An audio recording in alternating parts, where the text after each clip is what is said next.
A day in my life in the universe. So ngayon nakikita nyo naman ako guys. Nagkalo na guys. Kasi meron tayong pupuntahan. So pupunta pala tayo sa Archie's Farms. At located ito sa Barangay Kalampay, Carigara, Leyte. So ayan na nga guys, lumabas na nga ako. Dala-dala ang aking salamin. Pupunta na pala ako sa aking motor.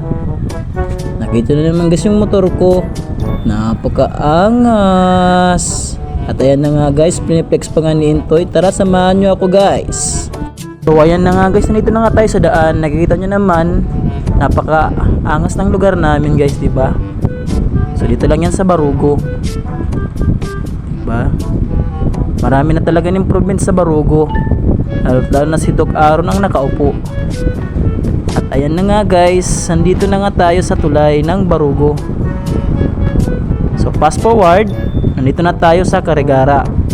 So ang pake para natin dito ay bibili tayo ng fingerlings ng African Hito.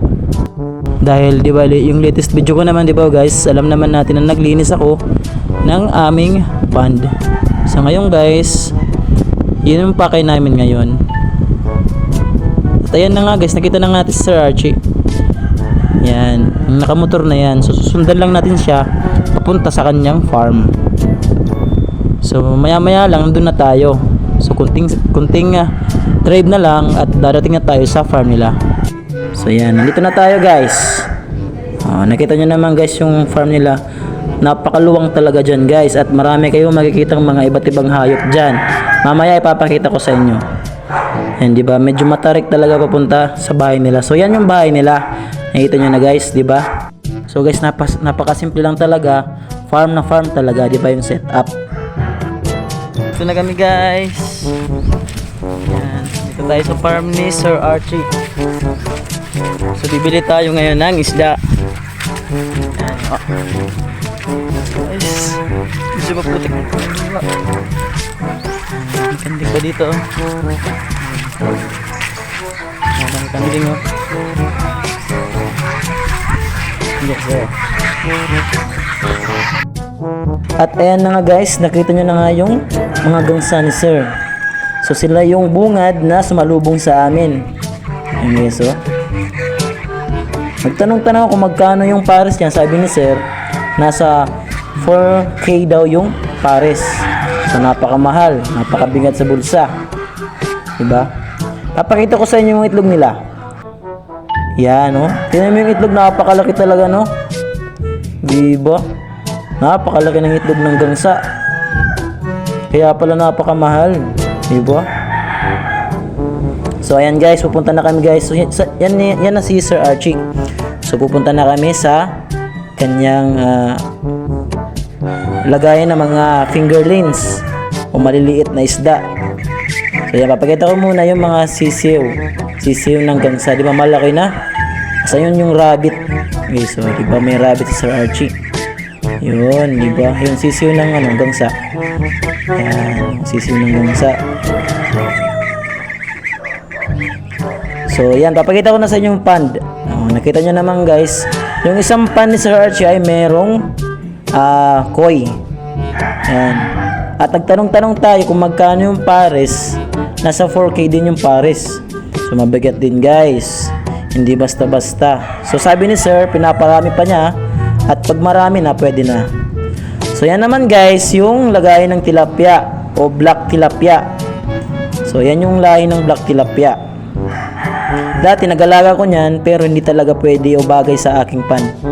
So ito naman ay red tilapia guys. So parehas lang sila tilapia pero yung pagkakaiba nila is yung kulay.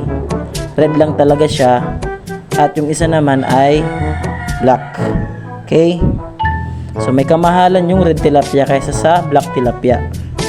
So dumango na nga tayo sa tunay na pakay namin guys. So nandito na tayo sa sizing area ni Sir Archie. So yan yung bibili namin guys. Yung fingerlings ng African Hito. Yan, nakita nyo na guys. So yan, mano-mano talaga yan kinukuha. Kasi hindi pwedeng bibigay yung malalaki kasi meron kasi sinasabing fast grower tsaka slow grower. So yung pinipili dyan is yung mga katamtaman lang. Kasi meron kasing fast grower. Pag yung fast grower yung binigay, ang mangyayari, kakainin niya yung iba at malulugi ka naman sa inyong fund. So yan, importante talagang sinasizing guys. Yan ang pinaka-importante.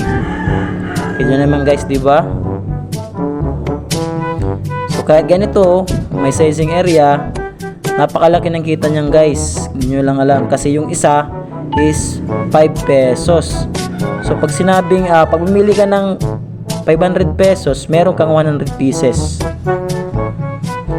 Ito naman guys, yung mga binibenta rin ni sir. So ito yung mga malalaking hito na nakita nyo naman guys. Diba? Sarap niyan sa inihaw, diba?